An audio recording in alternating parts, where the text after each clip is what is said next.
ಇನ್ನು ದುಬೈನಲ್ಲಿರುವಂತಹ ಕನ್ನಡ ಸಂಘ ಮತ್ತು ಒಕ್ಕಲಿಗ ಸಂಘದ ಅಧ್ಯಕ್ಷರಾಗಿರುವಂತಹ ಯತೀಶ್ ಗೌಡರು ನಮ್ಮ ಜೊತೆ ಸಂಪರ್ಕದಲ್ಲಿದ್ದಾರೆ. ಸರ್ ನಮಸ್ತೆ.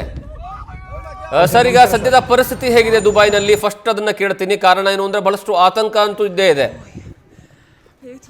ಶೋರ್ ಸರ್, ಆಕ್ಚುಲಿ ಕೆಲವು ಅದೇ ಇರಾನ್ ವಾರ್ ಇದಾದ್ಮೇಲೆ ಕೆಲವು ಕನ್ನಡಿಗರು ಫ್ಲೈಟ್ ಕ್ಯಾನ್ಸಲ್ ಆಗಿ ತುಂಬಾ ಜನ ಸಂಕಷ್ಟ ಸಿಲುಕಿದ್ದಾರೆ.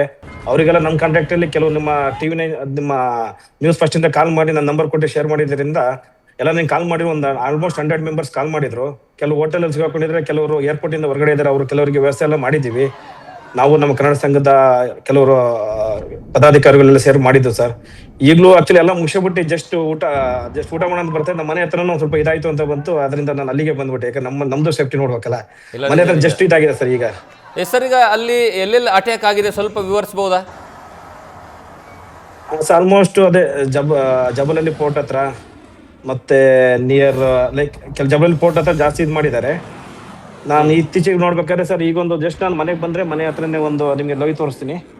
ಹಂಗೆ ಇರಿ, ಇಲ್ಲೇ ಮನೆ ಹತ್ರನೇ ಒಂದು ನೋಡಿ ಸರ್. ಇಲ್ಲೇ ನಮ್ಮ ಮನೆ ಹತ್ರನೇ ಸ್ವಲ್ಪ ಇದಾಗಿದೆ. ಅದು ಒಂದು ಮಿಸ್ಸಲ್ಲಿ ಇದು ಮಾಡಿದ್ದಾರೆ, ಅದನ್ನ ರಿಟರ್ನ್ ಹೊಡೆದಿದ್ದಾರೆ. ಸರಿಯಾಗಿದೆ. Okay okay. ಅದರಿಂದ ಏನು ತೊಂದರೆ ಇಲ್ಲ. ಈ ಮನೆ ಹತ್ರ ಅದಕ್ಕೆ ನಮ್ಮ ಫ್ಯಾಮಿಲಿ ಇತ್ತಲ್ಲ, ನಾನು ಜಸ್ಟ್ ಬಿಟ್ಬಿಟ್ಟು ಬಂದೆ ಈಗ ಜಸ್ಟ್. ಸ್ವಲ್ಪ ತೋರಿಸಿ ಸರ್, ಹೊರಗಡೆ ತೋರಿಸಿ. ಹೇಗಿದೆ ವಾತಾವರಣ, ಅಲ್ಲಿನ ಪರಿಸ್ಥಿತಿ ಏನಿದೆ ಸ್ವಲ್ಪ ವಿವರಿಸಬಹುದಾ? ಶೋರ್ ಸರ್, ಏನ್ ಪರವಾಗಿಲ್ಲ ಸರ್. ಈಗೇನು ತೊಂದರೆ ಇಲ್ಲ. ಆಲ್ಮೋಸ್ಟ್ ಇದೊಂದು ಇದಾಯ್ತು. ಬಟ್ ಜನಗಳೆಲ್ಲ ನಾರ್ಮಲ್ ಓಡಾಡ್ತಾ ಇದಾರೆ. ಇಲ್ಲಿ ಬಿಲ್ಡಿಂಗ್ ಎಲ್ಲ ಇನ್ನೊಂದು ದುಬೈ ತುಂಬಾ ಸ್ಟ್ರಾಂಗ್ ಇದೆ, ಮಿಲಿಟರಿ ಎಲ್ಲ ಬೇಸ್ ಎಲ್ಲ. ಅದರಿಂದ ಏನು ತೊಂದರೆ ಇಲ್ಲ. ಆಲ್ಮೋಸ್ಟ್ ಯಾವುದೇ ಮಿಸೈಲ್ ಬಂದ್ರೆ ಅದನ್ನ ಸ್ಟಾಪ್ ಮಾಡಿ ಅದನ್ನ ಅಲ್ಲೆಲ್ಲೇ ಬೀಳಿಸ್ತಾ ಇದಾರೆ ಅಷ್ಟೇ. ಸೊ ಅದರಿಂದ ದುಬೈಯಿಂದ ಏನು ಪ್ರಾಬ್ಲಮ್ ಏನಿಲ್ಲ. ಎಲ್ಲ ಸೇಫ್ಟಿ ಇದೆ ಸರ್, ತೊಂದರೆ ಇಲ್ಲ. ಎಲ್ಲ ಓಕೆ ಸರ್. ದುಬೈನ ಯಾವ ಭಾಗದಲ್ಲಿ ಇದ್ದೀರಿ ಸರ್ ನೀವು? ನಾವು ಸರ್ ಅಲ್ನಾದ, ದುಬೈ ಅಲ್ಲ, ನಿಯರ್ ಏರ್ಪೋರ್ಟ್ ಇಂದ ಒಂದು 5 ಕಿಲೋಮೀಟರ್ ಅಷ್ಟೇ. ಇಲ್ಲೊಂದು ಸ್ವಲ್ಪ ಇದಾಗಿದೆ. ಒಂದು ಬಂದು ಅದು ಮಿಸ್ಸಲ್ಲಿ ಹೊಡೆದ್ಬಿಟ್ಟು ಬೀಳಿಸಿರೋದು ಅನ್ಸುತ್ತೆ. ನಮ್ಮ ಹೊಗೆ ಬರ್ತಾ ಇದೆ. ಕಾಣಿಸ್ತಾ ಇದೆ, ದೃಶ್ಯಾವಳಿಗಳಲ್ಲೂ ಸಹ ಕಾಣಿಸ್ತಾ ಇದೆ. ಹೌದು ಸರ್, ನಮ್ಮ ಮನೆಯಿಂದ ಹೊರಗಡೆ. ಅದಕ್ಕೆ ನನಗೆ ನ್ಯೂಸ್ ಬಂತ, ನಾನು ಮನೆ ಹತ್ರ ಬಂದೆ. ಸ್ವಲ್ಪ ಫ್ಯಾಮಿಲಿ ಇದ್ರಲ್ಲ, ಹೋಗ್ಕೊಂಡು ನಂಗೆ ಇದು ಮಾಡೋಣ ಅಂತ. ಕೆಲವು ಕನ್ನಡಿಗರು ಕಾಲ್ ಮಾಡಿದ್ರು ಸರ್. ಬಟ್ ಎಲ್ಲರಿಗೂ ನಾನು ಎಲ್ಲ ವ್ಯವಸ್ಥೆ ಎಲ್ಲ ಮಾಡಕ್ಕೆ ಮಾಡಿದ್ದೀನಿ. ನಿಮ್ಮ ನ್ಯೂಸ್ ಇಂದ ನಂಬರ್ ಕೊಟ್ಟಿದ್ರು. ಸೊ ಭರತ್ ಅವರೆಲ್ಲ ನಂಬರ್ ಕೊಟ್ಟು ಶೇರ್ ಮಾಡಿದ್ರೆ ಎಲ್ಲರಿಗೂ ಕಾಲ್ ಮಾಡಿದ್ದಾರೆ. ಊಟದ ವ್ಯವಸ್ಥೆ ಕೆಲವು ಸ್ಟೂಡೆಂಟ್ಗಳು ಕಾಲ್ ಮಾಡಿದ್ರು. ಸ್ಟಡಿ ಬಂದಿದ್ರೆ ಏನ್ ಮಾಡೋದು ಅಂತ, ಯಾವ ಫ್ಲೈಟ್ ಅಂತ. ನಾವೆಲ್ಲ ಆಲ್ಮೋಸ್ಟ್ 2 days ಬೇಕಾಗತ್ತೆ. ಯಾಕಂದ್ರೆ 2 days ಇಲ್ದಲೆ ಲೈಕ್ ಇದ್ ಮಾಡ್ತಾರೆ ಅಂತ. ಅಂದ್ರೆ ಒಂದು 2 days ಬೇಕೆಲ್ಲ ಸ್ಟಾಪ್ ಆಗಕ್ಕೆ. ಸೊ ಅದರಿಂದ ಹೇಳಿ ಸರ್. ಈಗ ಅಂದಾಜು ಎಷ್ಟು ಜನ ಸಿಕ್ಕಾಕೊಂಡಿದ್ದಾರೆ ಅಂತ ಹೇಳಿ ನಿಮಗೆ ಫೋನ್ ಮಾಡಿದ್ರು ಸರ್? ನನಗೆ ಒಂದು ಆಲ್ಮೋಸ್ಟ್ ಸರ್ 150 ಮೆಂಬರ್ಸ್ ಕಾಲ್ ಮಾಡಿದ್ರು. ಇಸ್ರೇಲಿಂದ ಯಾರು ಆಕ್ಚುಲಿ ಇಸ್ರೇಲಿಗೆ ಹೋಗ್ಬೇಕಾಯ್ತಂತ ಇಲ್ಲಿ ಸ್ಟಾಪ್ ಮಾಡಿದ್ರು ಫ್ಲೈಟ್ ಅಂತ ಹೇಳ್ಬಿಟ್ಟು ಇಲ್ಲಿ ಹೇಳ್ಕೊಂಡಿದ್ರು. ಅವರು ಕಾಲ್ ಮಾಡಿದ್ರು. ಕೆಲವು ಸ್ಟೂಡೆಂಟ್ಗಳು, ಕೆಲವು ಕನ್ನಡ ಕೆಲವು ಪ್ರೋಗ್ರಾಮ್ ಬಂದಿದ್ರು, ಎಲ್ಲ ಕಾಲ್ ಮಾಡಿದ್ರು ಸರ್. ಎಲ್ಲರಿಗೂ ವ್ಯವಸ್ಥೆ ಮಾಡಿದ್ದೀನಿ, ಏನು ತೊಂದರೆ ಇಲ್ಲ ಸರ್. ಏನಾಯ್ತು, ನಮ್ಮ ಕನ್ನಡ ಮತ್ತು ದುಬೈ ಒಕ್ಕಲಿಗ ಸಂಘ ಇದೆ. ನಾನು ಯತೀಶ್ ಗೌಡ್ರು ಇದ್ದೀನಿ, ನಮ್ಮ ಸತೀಶ್ ಗೌಡ್ರು, ಅಕ್ಷಯ್, ದೀಪಕ್, ಗೋಕುಲ್, ಸತೀಶ್ ಅಣ್ಣ ಇವರೆಲ್ಲ, ಪ್ರದೀಪ್ ಅಣ್ಣ ಎಲ್ಲ ಹೇಳ್ಬಿಟ್ಟು ವ್ಯವಸ್ಥೆ ಮಾಡ್ತಾ ನಾವೆಲ್ಲ ಗ್ರೂಪ್ ಮಾಡ್ಕೊಬಿಟ್ಟು ವ್ಯವಸ್ಥೆ ಮಾಡ್ತಾ ಇದೀವಣ್ಣ. ಸರ್, ಮೊದಲನೇ ಬಾರಿಗೆ ಅಟ್ಯಾಕ್ ಆಯ್ತು ಅಂತ ಗೊತ್ತಾಗಿದ್ದು ಯಾವಾಗ ದುಬೈನಲ್ಲಿ? ಅದಾದ್ಮೇಲೆ ಅವಾಗಿನ ಪರಿಸ್ಥಿತಿ ಹೇಗಿತ್ತು ಅಂತ? ಸರ್, ನಿನ್ನೆ ಆಕ್ಚುಲಿ ಗೊತ್ತಾಯ್ತು. ಲೈಕ್ 2 o'clock ಅಲ್ಲಿ ಜಬಲಲ್ಲಿ ಪೋರ್ಟಲ್ ಇದು ಮಾಡಿದ್ರು ಅಂತ. ಸೊ ಅದಾದ್ಮೇಲೆ ಎಲ್ಲ ನಾರ್ಮಲ್ ಇತ್ತು. ಬಟ್ ನೈಟ್ ಜಾಸ್ತಿ ಇದಾಯ್ತು ಸರ್. ಅವರು ಯಾರೋ ಇರಾನ್ ಇವರು ತೀರ್ಕೊಂಡ ಮೇಲೆ ಜಾಸ್ತಿ ಫೈರ್ ಮಾಡಿದ್ರು ಸರ್. ಅದೊಂದೇ ಇದಾಗಿದೆ. ಏನು ತೊಂದರೆ ಇಲ್ಲ ಸರ್. ಕನ್ನಡ ಸಂಘ ಎಲ್ಲ ಕನ್ನಡ ಸಂಘ ಸೇರ್ಕೊಬಿಟ್ಟು ಎಲ್ಲ ಸೇರ್ಕೊಬಿಟ್ಟು ವ್ಯವಸ್ಥೆ ಮಾಡ್ತಿದ್ವಿ. ಏನು ತೊಂದರೆ ಇಲ್ಲ. ಈವನ್ ಕುಮಾರಣ್ಣನ ರಘುವಣ್ಣ ಅವರು ಕಾಲ್ ಮಾಡಿದ್ರು, ಏನೋ ಇದ್ರೆ ಹೇಳಿ ಅಂತ ಕುಮಾರಣ್ಣಗೆ ಮಾತಾಡಕ್ಕೆ. ನಾನು ಅದು ಮಾತಾಡಿದೆ. ನಮ್ಮ ಡಿ ಕೆ ಶಿವಕುಮಾರ್ ತ್ಯಾಗರಾಜ್ ಅವರು ಕಾಲ್ ಮಾಡಿದ್ರು ನಂಗೆ. ಅವರು ಜಸ್ಟ್ ಕಾಂಟ್ಯಾಕ್ಟ್ ಇದ್ದಾರೆ, ಏನಾದ್ರು ಇದ್ರೆ ತಿಳಿಸಿ ನಾವು ವ್ಯವಸ್ಥೆ ಮಾಡ್ಕೊಡ್ತೀವಿ ಅಂತ ಹೇಳಿದ್ರು. ಓಕೆ. ಅದಾದ್ಮೇಲೆ ಸರ್, ಈಗ ಸದ್ಯದ ಪರಿಸ್ಥಿತಿ ಹೇಗಿದೆ? ಈಗಿನ ಪರಿಸ್ಥಿತಿ ಕಾರಣ ಏನು ಅಂದ್ರೆ, ಒಂದು ಕಡೆಗೆ ಬಹಳಷ್ಟು ಕಡೆಗೆ ಸರ್ಕಾರ ಎಲ್ಲ ಮೂಲ ಸೌಕರ್ಯಗಳನ್ನು ಹೊರತುಪಡಿಸಿ ಬಂದ್ ಮಾಡಿದೆ ಅಂತ ಹೇಳಲಾಗ್ತಾ ಇತ್ತು. ಈಗ ನೀವಿರುವಂತಹ ಪ್ರದೇಶದಲ್ಲಿ ಹೇಗಿದೆ? ಪರವಾಗಿಲ್ಲ, ಇಲ್ಲಿ ಏನು ತೊಂದರೆ ಇಲ್ಲ. ಈಗ ಅದೊಂದು ಮಿಸೈಲ್ ಬರ್ತಾ ಅಟ್ಯಾಕ್ ಮಾಡಿ ಕಂಟ್ರೋಲ್ ಮಾಡ್ತಾ, ಅದು ಬಿಟ್ಟರೆ ನಾರ್ಮಲ್ ಇದೆ ಸರ್, ತೊಂದರೆ ಇಲ್ಲ. ಈಗ Dubai is the safest city. ಯಾಕಂದ್ರೆ ಇಲ್ಲಿ ಸ್ಟ್ರಾಂಗ್ ಆರ್ಮಿ ಎಲ್ಲ ಸ್ಟ್ರಾಂಗ್ ಇದೆ. ಯಾವ್ದು ಮಿಸೈಲ್ ಬಿದ್ರು ಜಸ್ಟ್ ಅದನ್ನ ಹೊಡೆದು ಅದನ್ನ ಕೆಳಗೆ ಬೀಳಿಸ್ತಾ ಇದ್ದಾರೆ. ಅದೇನು ತೊಂದರೆ ಇಲ್ಲ sir. Dubai is safest city sir.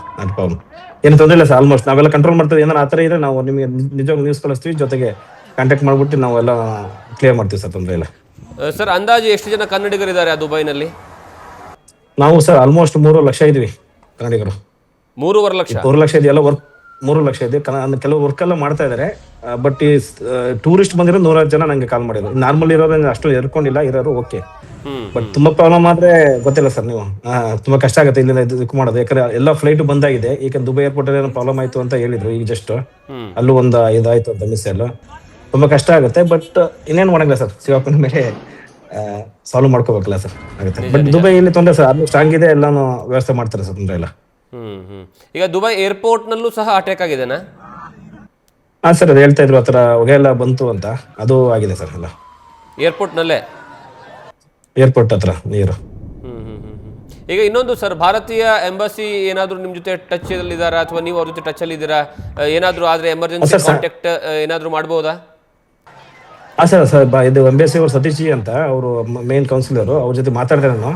ಅವ್ರು ನಾರ್ಮಲ್ ಆದ್ರೆ ತೊಂದರೆ ಇಲ್ಲ, ನಾನು ಮಾಡ್ಕೋತೀನಿ ಅಂತ ಹೇಳಿದ್ದೀನಿ. ಏನಾದ್ರು ಇಂಪಾರ್ಟೆಂಟ್ ಫ್ಲೈಟ್ ಏನಾದ್ರು ಇದ್ಬೇಕಾದ್ರೆ ಅವ್ರನ್ನ ಕಾಂಟ್ಯಾಕ್ಟ್ ಮಾಡ್ತೀನಿ ಅಂತ ನಾನು ಹೇಳಿದೆ. ಅವ್ರು ಓಕೆ ಅಂತ ಹೇಳಿದ್ದಾರೆ. ನಮ್ಮ ಸಂಘದಿಂದ, ದುಬೈ ಒಕ್ಕಲೆ ಸಂಘದಿಂದ ನಾವು ಮತ್ತೆ ಕನ್ನಡ ಸಂಘದ ಸೇರ್ಕೊಬಿಟ್ಟು ನಾವು ಊಟದ ವ್ಯವಸ್ಥೆ ಎಲ್ಲ ಮಾಡ್ತಾ ಇದ್ದೀವಿ. ಕೆಲವು ಬಂದರಿಗೆ ಆಲ್ಮೋಸ್ಟ್ ಎಲ್ಲ ಓಕೆ ಏನಿದ್ದಾರೆ, ತೊಂದರೆ ಇಲ್ಲ. ಕೆಲವರು ಮಾತ್ರ ಊಟದ ವ್ಯವಸ್ಥೆ ಮಾಡಿದೆ.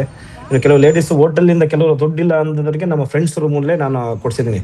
ಒಂದು ಫ್ಯಾಮಿಲಿ ಇದ್ದವ್ರಿಗೆ ಮಾತ್ರ ಒಂದು 2 ರೂಮು 3 ರೂಮು ಆ ಥರ ವ್ಯವಸ್ಥೆ ಮಾಡ್ತಾ ಇದ್ದೀವಿ ಸರ್, ಏನು ತೊಂದರೆ ಇಲ್ಲ. ಇಲ್ಲ, ತುಂಬ ಖುಷಿ ಆಯಿತು ಸರ್ ನಿಮ್ಮ ಮಾತು ಕೇಳಿ. ಯಾಕಂದರೆ ಬಹಳಷ್ಟು ಜನರಿಗೆ ಏನು ಮಾಡಬೇಕು ಅನ್ನುವಂಥದ್ದೇ ಗೊತ್ತಾಗಲ್ಲ. ಆತಂಕದಲ್ಲಿ ಎಲ್ಲಿಗೆ ಹೋಗಬೇಕು, ಯಾರ ಜೊತೆ ಇರಬೇಕು, ಯಾರನ್ನ ಕಾಂಟ್ಯಾಕ್ಟ್ ಮಾಡಬೇಕು ಅಂತಲೇ ಗೊತ್ತಿರೋದಿಲ್ಲ. ಆದರೆ ನೀವು ಅಷ್ಟು ದೂರದಲ್ಲಿ ಇದ್ಕೊಂಡು ಕನ್ನಡಿಗರಿಗೆ ಸಹಕಾರವನ್ನು ಕೊಡ್ತಾ ಇದ್ದೀರಾ, ಸಹಾಯವನ್ನು ಮಾಡ್ತಾ ಇದ್ದೀರಾ, ಜೊತೆಗೆ ಅಲ್ಲಿರುವಂಥವ್ರಿಗೆ ಊಟದ ವ್ಯವಸ್ಥೆನೂ ಸಹ ಮಾಡ್ತಾ ಇದ್ದೀರಾ. ತುಂಬ ಖುಷಿ ಆಯಿತು. ಜೊತೆಗೆ ಈಗಿನ ಸದ್ಯದ ಪರಿಸ್ಥಿತಿಯ ಜೊತೆಗೆ ಸರ್, ನಿಮ್ಮನ್ನು ರೀಚ್ ಆಗಬೇಕು ಅಂತಂದರೆ ಯಾವ ರೀತಿಯಾಗಿ ರೀಚ್ ಆಗಬೇಕು, ಎಲ್ಲಿ ನಿಮಗೆ ಸಿಗಬಹುದು ಅಲ್ಲಿರುವಂತಹ ಜನ, ಸ್ವಲ್ಪ ನ್ಯೂಸ್ ಫಸ್ಟ್ ಮೂಲಕವಾಗಿ ಹೇಳ್ಬೋದಾ? ಸರ್, ನಾನು ದುಬೈ ಅಲ್ನಾದಲ್ಲಿ ಇದ್ದೀನಿ. ದುಬೈ ಏರ್ಪೋರ್ಟ್ 10 ಮಿನಿಟ್ಸ್ ಅಷ್ಟೇ. ನನ್ನ ನಂಬರಿಗೆ ಕಾಲ್ ಮಾಡಿ, ಯಾರೇ ಅದ್ರ ತೊಂದರೆ ಇಲ್ಲ. 00971555114205. ನಾನು ಯಾವಾಗಲೂ ಕಾಲ್ ಮಾಡಿ, ನಮ್ಮ ಸಂಘ ದುಬೈ ಒಕ್ಕಲೆ ಸಂಘದಲ್ಲಿ ಹುಡುಕಿ ಅಲ್ಲೇ ಯಾರೋ ಮೆಂಬರ್ಶಿಪ್ ಕಾಲ್ ಮಾಡಿ ಎಲ್ಲ ಸೇರ್ಬಿಟ್ಟು ನಾವು ಮಾಡ್ಕೊಡ್ತೀವಿ, ತೊಂದರೆ ಇಲ್ಲ. ಇನ್ನೊಂದ್ಸರಿ ನಂಬರ್ ಹೇಳ್ಬೋದಾ ಸರ್, ಸ್ಲೋ ಆಗಿ, ಯಾಕಂದ್ರೆ ಇನ್ನೊಂದ್ಸರಿ ಕೇಳೋರಿಗೆ. Sure sir, 00971555114205. ಯತೀಶ್ ಗೌಡ್ರು. ನ್ಯೂಸ್ ಫಸ್ಟ್ ವೀಕ್ಷಕರ ಮೂಲಕವಾಗಿ ಯಾರಾದರೂ ಅಪ್ಪಿತಪ್ಪಿ ನಿಮ್ಮ ಕುಟುಂಬಸ್ಥರು ಅಥವಾ ಏನಂದರೆ ನಿಮ್ಮ ಕಡೆಯವರು ದುಬೈಗೆ ಹೋಗಿ ಸಿಲ್ಕೊಂಡಿರುವಂತಹ ಸಂದರ್ಭದಲ್ಲಿ ಅಲ್ಲಿ ಯಾರಿಗೆ ಕಾಂಟ್ಯಾಕ್ಟ್ ಮಾಡಬೇಕು, ಅಥವಾ ಆತಂಕ ಆಗಿರುವಂತಹ ಸಂದರ್ಭದಲ್ಲಿ ಹೇಗೆ ನಾವು ನಮ್ಮವ್ರನ್ನ ಭೇಟಿ ಮಾಡಬೇಕು ಅನ್ನೋದಕ್ಕೆ ಬೆಸ್ಟ್ ಎಕ್ಸಾಂಪಲ್ ದುಬೈನಲ್ಲಿರುವಂತಹ ಒಕ್ಕಲಿಗ ಸಂಘ ಮತ್ತು ಕನ್ನಡ ಸಂಘದ ಅಧ್ಯಕ್ಷರಾಗಿರುವಂತಹ ಏನಂದರೆ ಯತೀಶ್ ಗೌಡ್ರು ಇದ್ದಾರೆ. ಅವರು ತಮ್ಮ ನಂಬರನ್ನು ಕೊಟ್ಟಿದ್ದಾರೆ. ನಾನು ಇನ್ನೊಂದು ಸರಿ ನಿಮಗೆ ಹೇಳ್ತೀನಿ ಆ ನಂಬರ್ನ. 00971555114205.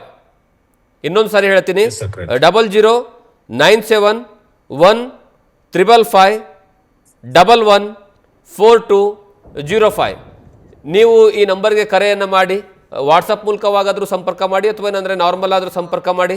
ಆ ಮೂಲಕವಾಗಿ ಯತೀಶ್ ಗೌಡ್ರು ಅಲ್ಲಿರುವಂತಹ ಅಧ್ಯಕ್ಷರು, ಕನ್ನಡ ಸಂಘ ಮತ್ತು ಒಕ್ಕಲಿಗ ಸಂಘ, ಅವ್ರಿಗೇನಾದರೂ ಕಾಂಟ್ಯಾಕ್ಟ್ ಮಾಡಿದ್ರೆ ನಿಮಗೆ ಸಹಕಾರವನ್ನು ಕೊಡ್ತಾರೆ. ನಿಮಗೆ ಊಟ ತಿಂಡಿಗಾಗಿರಲಿ ಅಥವಾ ಸ್ಟೇಗಾಗಲಿ. ಕಾರಣ ಏನು ಅಂದರೆ ಈಗಾಗಲೇ ಅಲ್ಲಿ ಫ್ಲೈಟ್ಗಳು ಕ್ಯಾನ್ಸಲ್ ಆಗಿರುವಂತಹ ಕಾರಣಕ್ಕಾಗಿ ಮತ್ತೆ ಯಾವಾಗ ಫ್ಲೈಟ್ಸ್ಗಳು ಓಪನ್ ಆಗುತ್ತೆ ಅಂತ ಗೊತ್ತಿಲ್ಲ. ಅಷ್ಟು ದೂರದ ನಾಡಿನಲ್ಲಿದ್ದರೂ ಸಹ ಕನ್ನಡಿಗರಿಗಾಗಿ ತಮ್ಮದೇ ಆದಂತಹ ರೀತಿಯಲ್ಲಿ ಸೇವೆಯನ್ನು ಕೊಡುವಂತಹ ಕೆಲಸವನ್ನು ಮಾಡ್ತೀರಾ. Thank you sir, thank you so much ನಿಮ್ಮ ಈ ಸಹಕಾರ. ಜೊತೆಗೆ ಅಲ್ಲಿ ಇರುವಂತಹ ಕನ್ನಡಿಗರು ಸೇಫ್ ಆಗಿರಲಿ ಅನ್ನುವಂಥದ್ದೇ, ಅಲ್ಲಿರುವಂತಹ ಭಾರತೀಯರು ಸೇಫ್ ಆಗಿರಲಿ ಅನ್ನೋದೇ ನ್ಯೂಸ್ ಫಸ್ಟ್ನ ಕಳಕಳಿ. Sure sir, thank you sir, thank you very much sir. News First ನಿರ್ಭೀತಿಯಿಂದ ನಿಮ್ಮ ಪರವಾಗಿ.